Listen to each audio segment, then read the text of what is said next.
wabarakatuh. Waalaikumsalam warahmatullahi wabarakatuh. Perkenalkan, kita dari kelompok 12 ingin memaparkan hasil analisis kami. Sebelumnya perkenalkan, nama saya Febri Agustina dengan akhir NIM 1125. Saya Alfani Kirani Prasetya dengan akhir NIM 1085. Saya Tembak Sita Wijaya dengan akhir NIM 1055. Sebelumnya kita akan menjelaskan mengenai analisis efektivitas aplikasi mobile banking sebagai inovasi pelayanan publik digital. Latar belakang, kemudian ada urgensi transformasi digital pada era revolusi industri 4.0. Transformasi digital menjadi kebutuhan penting dalam meningkatkan kualitas pelayanan publik. Pemerintah melalui konsep e-government berupaya menghadirkan pelayanan yang lebih cepat, transparan, dan responsif kepada masyarakat. Selanjutnya ada BPJS Kesehatan dalam bentuk mobile JKN.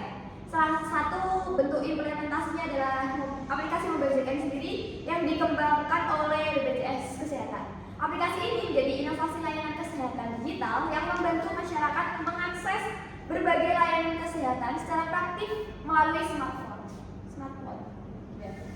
Yang ketiga, hambatan teknis dan literasi sendiri, yaitu namun meskipun memberikan banyak kemudahan, mobile JKN masih menghadapi beberapa tantangan seperti sistem yang terkadang lambat, data yang belum sepenuhnya sinkron, serta masih rendahnya literasi digital sebagian masyarakat. Oleh karena itu, perlu dilakukan analisis untuk mengetahui seberapa efektif aplikasi ini dalam mendukung pelayanan publik berbasis digital. Selanjutnya, untuk aplikasi JKN mobile. Apa sih mobile JKN itu? Nah, mobile JKN merupakan aplikasi layanan kesehatan digital yang dikembangkan oleh BPJS Kesehatan untuk mempermudah masyarakat dalam mengakses berbagai layanan kesehatan tanpa harus datang langsung ke kantor BPJS-nya.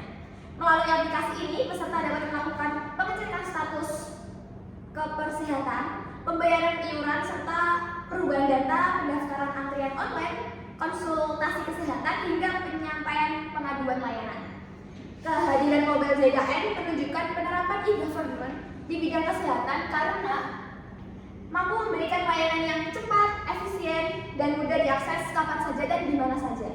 Selain itu juga dapat menghemat waktu. Aplikasi ini juga membantu mengurangi antrean di fasilitas kesehatan secara realnya, ya kayak di tempat rumah sakitnya gitu, dan meningkatkan kepuasan masyarakat terhadap layanan kesehatan dengan digital. Selanjutnya, cara kerja mobile JKN sendiri. Yang pertama ada registrasi, yaitu pengguna mengunduh aplikasi dan melakukan pendaftaran menggunakan data kepersehatan BPJS Kesehatan. Yang kedua ada sinkronisasi, yang dimana sinkronisasi data, di mana sistem akan mencocokkan data peserta dengan database-nya seperti database BPJS sehingga informasi yang ditampilkan sesuai dengan data kepesertaan. Yang ketiga itu akses layanan.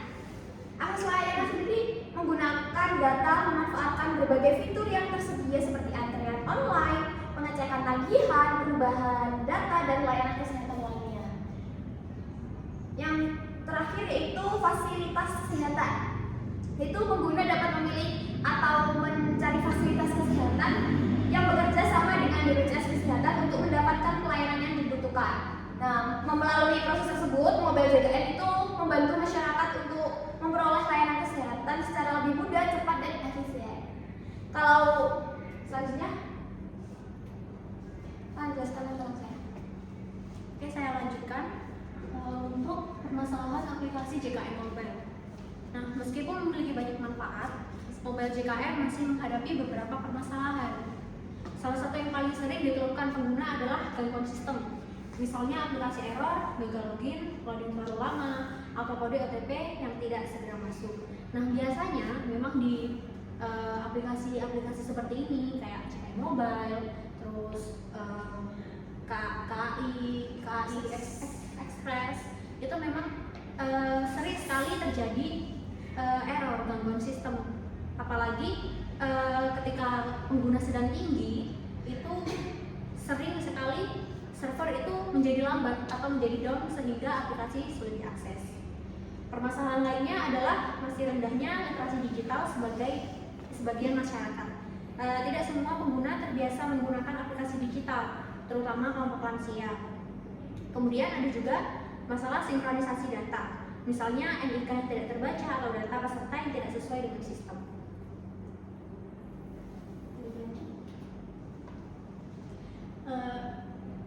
Lanjut, ada permasalahan aplikasi JKN Mobile. Yang pertama itu keamanan data masih dikhawatirkan.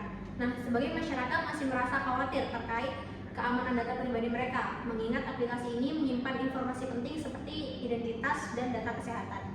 Kemudian yang kedua, pelayanan digital belum maksimal. Nah, pelayanan digital di sini juga belum sepenuhnya terintegrasi. Dalam beberapa kasus, pengguna sudah melakukan pendaftaran secara online, tetapi tetap diminta membawa dokumen fisik atau melakukan pendaftaran ulang, yang dimana bagi banyak orang ini terkesan seperti sama saja tidak efektif begitu. Terus yang ketiga, ada perubahan fitur membingungkan pengguna. Perubahan tampilan dan fitur aplikasi yang cukup sering terkadang membuat pengguna harus beradaptasi kembali. Boleh dilanjut?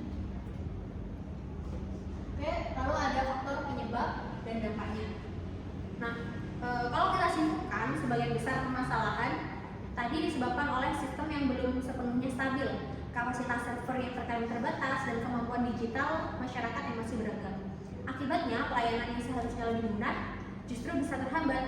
Hal ini juga berpengaruh terhadap tingkat kepuasan masyarakat terhadap pelayanan digital BPJS Kesehatan. Baik, selanjutnya ada analisis. Pertama, ada efektivitas dan efisiensi birokrasi. Mobile JKN ini berhasil mempersingkat proses administrasi karena masyarakat dapat mengakses layanan secara online tanpa harus datang ke kantor BPJS atau mengantri terlalu lama. Yang kedua, ada transparansi dan akuntabilitas. Aplikasi ini memberikan informasi yang jelas terkait status kepesertaan, pembayaran iuran, dan layanan kesehatan, sehingga masyarakat dapat memantau layanan yang mereka gunakan secara. Yang ketiga, ada keamanan data. Mobile JKN menyimpan berbagai data penting pengguna, sehingga keamanan sistem menjadi faktor yang sangat penting untuk menjaga kerahasiaan data pribadi. Keempat, kualitas SDM. Keberhasilan implementasi mobile JKN tidak hanya bergantung pada teknologi, tetapi juga pada kemampuan petugas dan masyarakat dalam memanfaatkan layanan digital. Next. Kemudian ada solusi.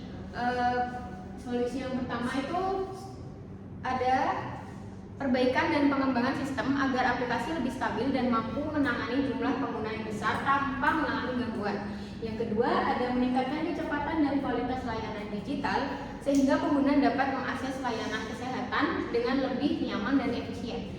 Yang ketiga, ada melakukan sosialisasi penggunaan aplikasi kepada masyarakat agar mereka lebih memahami fitur-fitur yang tersedia. Yang keempat, ada memberikan pendampingan digital terutama bagi kelompok masyarakat yang masih kesulitan untuk menggunakan teknologi. Di sini ada rekomendasi. Yang pertama itu ada kinerja dan kestabilan agar masalah seperti lag dan error dan gagal login dapat diminimalkan. Yang kedua, ada memperluas promosi dan edukasi melalui media sosial, website maupun kegiatan langsung agar masyarakat semakin memahami manfaat dan cara penggunaan aplikasi. Yang ketiga, itu ada mengembangkan fitur yang lebih user friendly terutama bagi lansia sehingga aplikasi lebih mudah digunakan untuk semua kalangan. Yang keempat ada memperkuat keamanan data melalui pembaruan sistem keamanan secara berkala. Yang kelima ada meningkatkan integrasi layanan dengan rumah sakit, klinik, dan apotek agar pelayanan kesehatan menjadi lebih cepat dan terkoordinasi.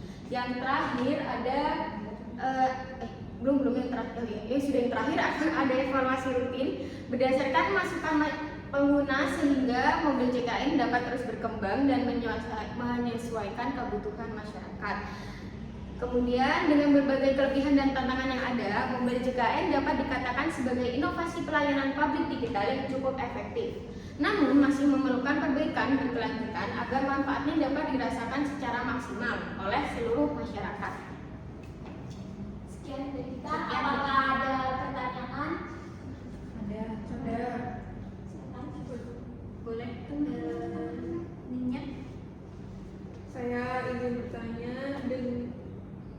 Perkenalkan, nama saya Murtania Faiza dengan akhiran NIM 1124. Pertanyaan saya, aplikasi ini kan pastinya menyimpan data pribadi yang sangat banyak, entah itu dari NIK, nomor HP, sampai riwayat penyakit maybe gitu ya. Tapi akhir-akhir ini kan sering banget ada berita data pemerintah bocor atau diretas hacker. Apa jaminan kalau data kesehatan kita di mobil JKN ini aman dan gak bakal dijual di internet? Baik, terima kasih atas pertanyaannya. Kita tampung dulu ya. Apakah ada lagi? Ada. Silakan. Nama dan NIM.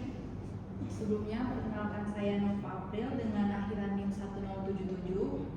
Di sini saya ingin bertanya, jika dibandingkan dengan aplikasi Halodoc atau Halo Dokter, mobil JKN kan sama-sama menyediakan layanan kesehatan digital.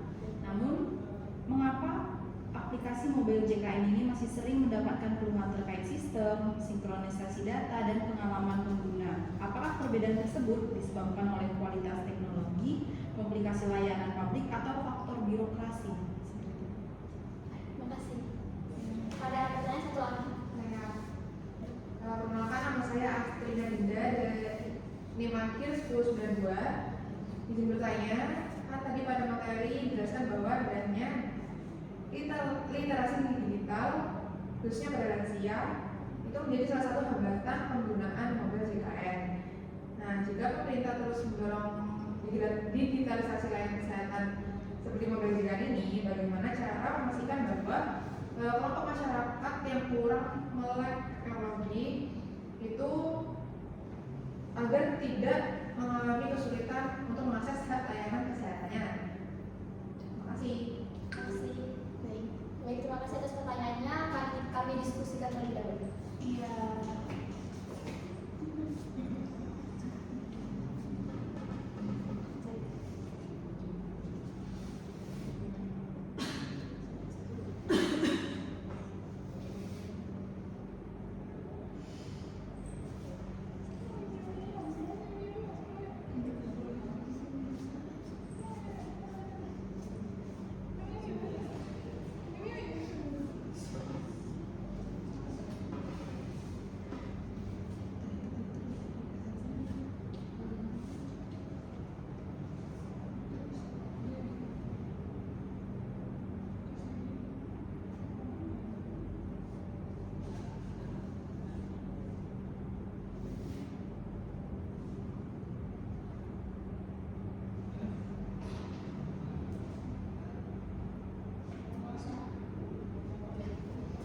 Baik, sudah kami diskusikan. Izin menjawab pertanyaannya. Boleh. Izin menjawabnya Iza tadi ya.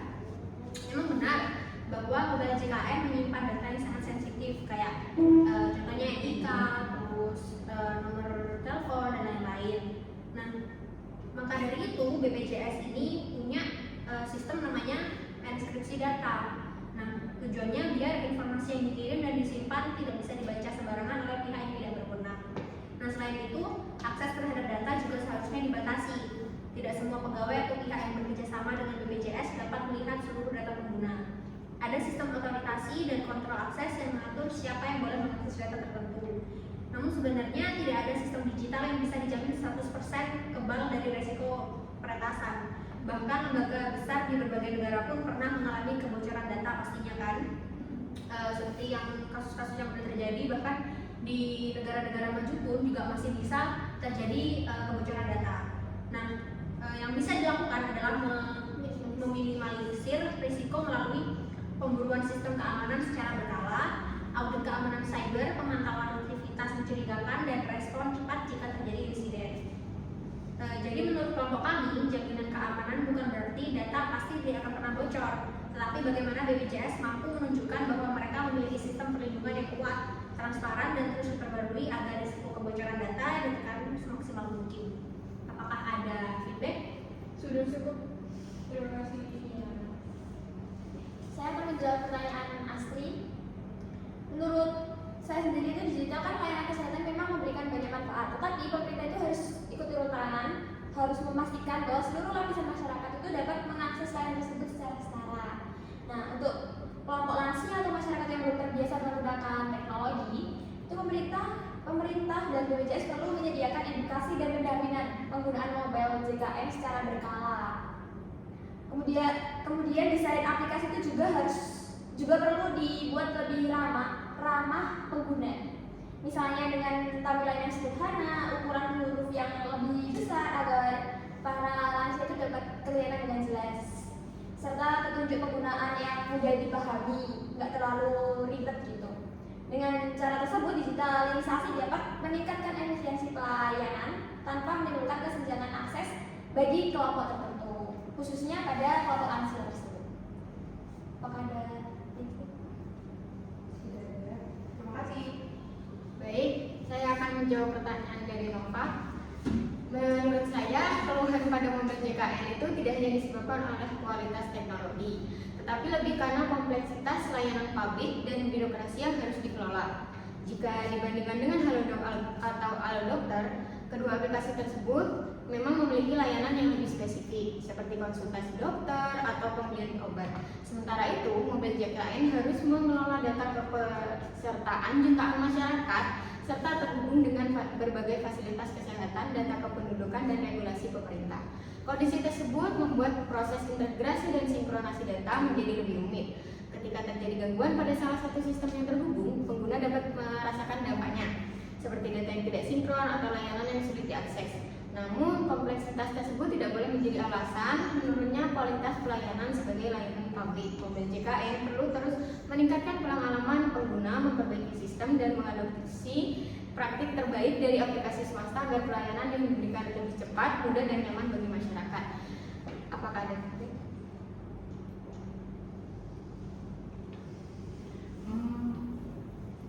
Mau ngasih feedback boleh? Boleh. Pertanyaan lain. Jawabannya menarik, tapi kan itu memang kompleks ya, layanan publik itu penyebab utamanya. Apakah itu berarti masyarakat harus maklum ketika terjadi gangguan sistem? Karena dari sudut pandang pengguna yang dinilai itu kualitas pelayanannya, bukan dari rumit sistem di belakangnya. Kita tamu terlebih dahulu ya.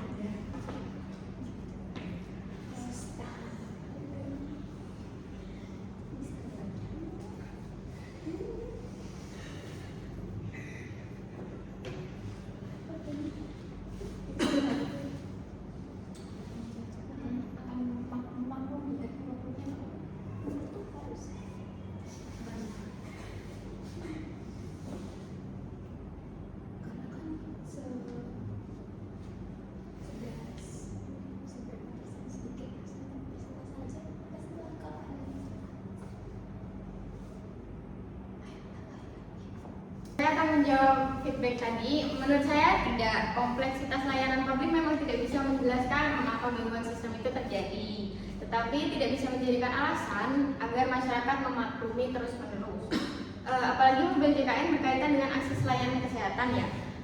Dari perspektif pengguna yang mereka rasakan, apakah layanan dapat diakses dengan mudah, cepat, dan tepat saat dibutuhkan, mereka tidak akan menilai seberapa rumit integrasi data atau proses birokrasi di balik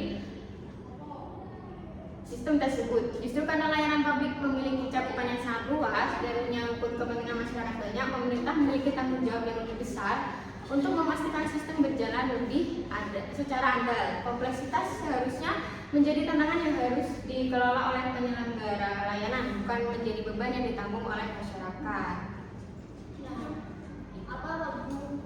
Mungkin mobil kita juga harus sering mengevaluasi sesering mungkin pelayanannya, apakah sudah benar-benar layak atau agak efisien kepada masyarakat apa enggak. Soalnya ya gitu. Oke, terima kasih. Terima kasih. Sekian dari kelompok kita. Mohon maaf kalau ada salah kata maupun kekurangannya. Wassalamualaikum warahmatullahi wabarakatuh. Waalaikumsalam.